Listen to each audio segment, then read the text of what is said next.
2023 தான் நீங்க சுட்டி காட்டின அந்த சட்ட திருத்தம் வந்துச்சு. அதாவது இதுக்கு முன்னாடி இந்திய தேர்தல் ஆணையத்தின் தலைமை தேர்தல் ஆணையரை தேர்ந்தெடுப்பதற்கு ஒரு குழு இருக்கும். அந்த குழுவுல யார் யாரெல்லாம் இருப்பாங்க அப்படின்னா பிரதமர், எதிர்க்கட்சி தலைவர், உச்ச நீதிமன்ற தலைமை நீதிபதி.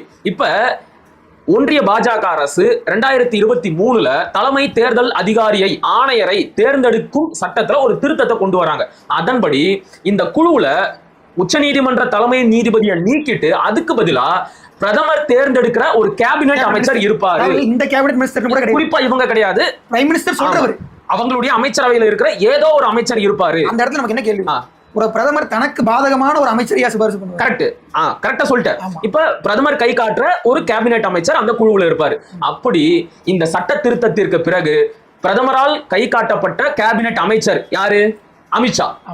அதாவது தலைமை தேர்தல் ஆணையரை தேர்ந்தெடுக்கும் குழுவுல பெரும்பான்மை பலம் தங்களுடைய கையில இருக்கிற மாதிரி பாஜக பாத்துக்கிட்டாங்க.